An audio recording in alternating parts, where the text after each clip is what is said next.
안녕하십니까, 해륜 권시영입니다. 오늘은 불교 요점 정리 마저 진도를 나가보도록 하겠습니다.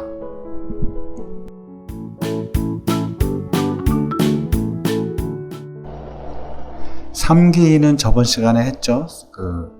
삼보, 불보, 법보, 승보, 불법승, 삼보에 기이한다, 돌아가 의지한다, 그런 얘기였죠. 불자란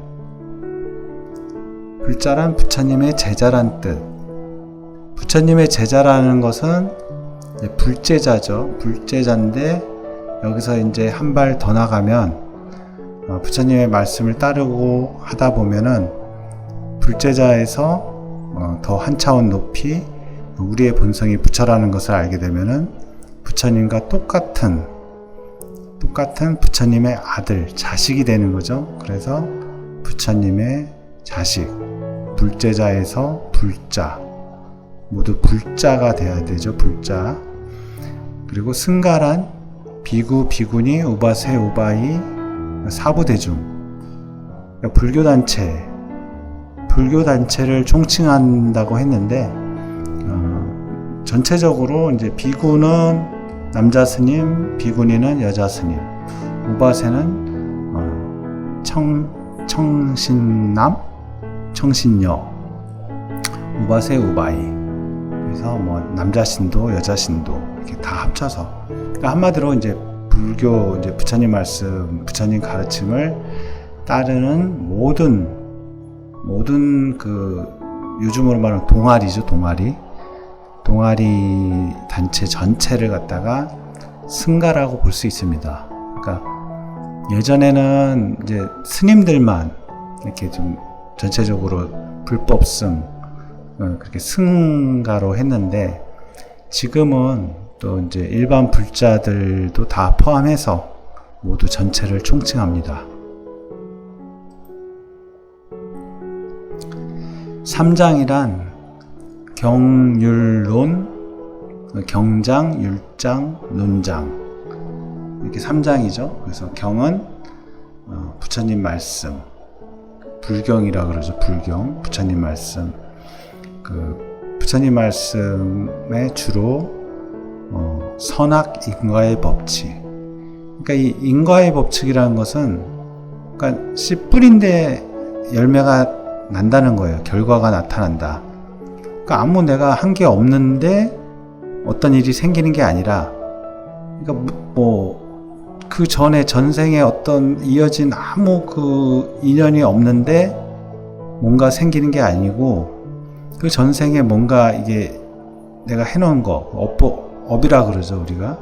그 업이 있기 때문에 또 현생에서 그 업을 또 받는 거고, 또 현생에서 지은 업을 또 나중에 미래에 다음 생에 받는 거고. 만약에 이 전생에 업이 없다면 그러면 현생에서 받을 게 없겠죠.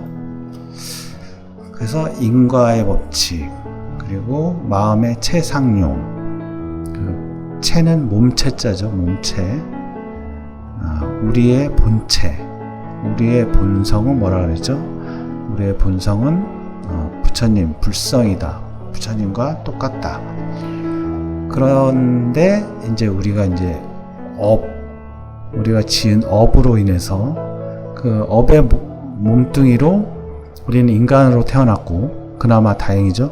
근데 다른 이제 고양이라든가 개, 돼지, 소, 동물, 축생도 있고, 또 우리가 보이진 않지만 믿거나 말거나 이제 귀신들 세계, 그 귀신들 세계도 있고, 또 인간과 귀신의 중간 영매, 무당들이죠. 이렇게 잡신들을 이렇게 받아들여 가지고 또 그들을 대변한다고 할까요? 그런 또 역할을 하는 무당도 있고.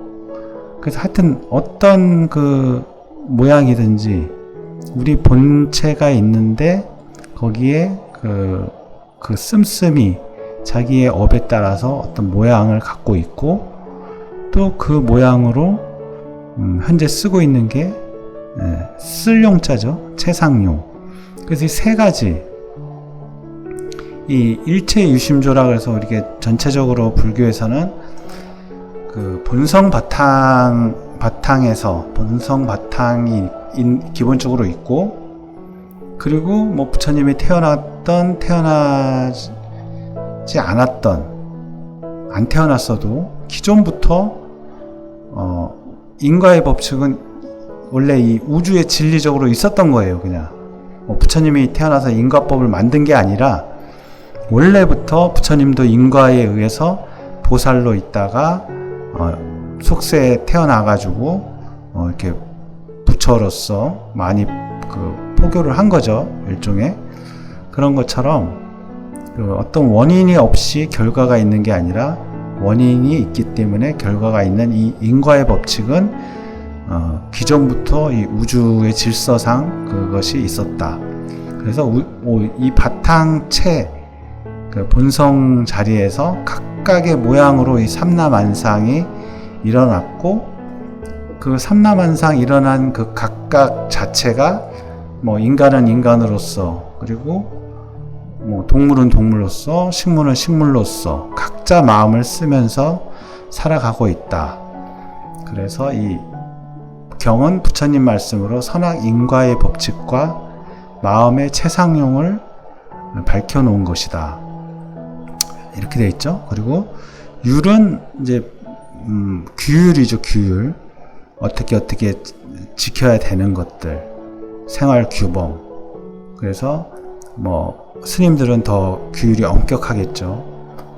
그리고 일반 불자들은 뭐 조금 느슨하고, 예를 들어서 이제 스님들은 뭐 비구계, 그래서 막 수십 가지 지켜야 될 것들 규칙들이 많고, 일반 그 불자들은 5개라 그래가지고 이제 뭐 한 5가지 지키면 되고, 좀 아무래도 자유롭죠. 그래서 그런 지켜야 되는 규율 같은 그것이 율이고, 노는 이러한 경에 대한 것들을 갖다가 이제 그 굉장히 도가 높으신 조사 스님들이 거기에 대해서 해설하고, 또 거기에 대해서 이제 논문처럼 그 방대한 경을 압축해서 요점을 정리해가지고, 제가 금강경 요점 정리한 것처럼 그렇게 해서 하는 것들이 논입니다. 그래서 뭐 기신론 뭐 이런 것들이 있죠. 그래서 크게, 그래서 불교에서는 경율론, 이 경장, 율장, 논장을 3장이라 그럽니다. 그래서 예전에 저기 있죠. 뭐 손오공하고 거기에 나오는 삼장법사.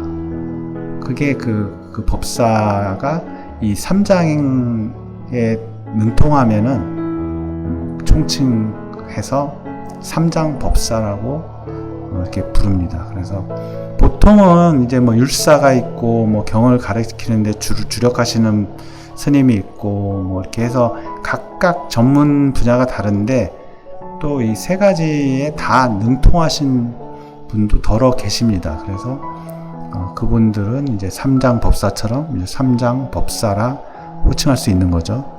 그래서 이 장이라는 것은 우리가 뭐 업장 그러잖아요. 업장. 우리가 기본적으로 우리가 전에부터 이렇게 쭉 지었던 업을 갖다가 컴퓨터 하드웨어에 저장되는 것처럼 이렇게 저장되는 곳, 그것이 업장이라고 했죠. 그래서 이런 이제 업장은 이제 뭐 이런 저장되는 그 전체를 좀 뭐 지금 설명은 안 드리겠지만, 이제 제8 아레아식 같은 업의 저장, 그런 뜻도 있고, 또 다른 한자로 쓰면은 발음은 같지만 업장이라 그러면 업의 장애를 나타내는 것도 있고, 그래서 여기서는 이제 전자입니다. 업장, 제8 아레아식.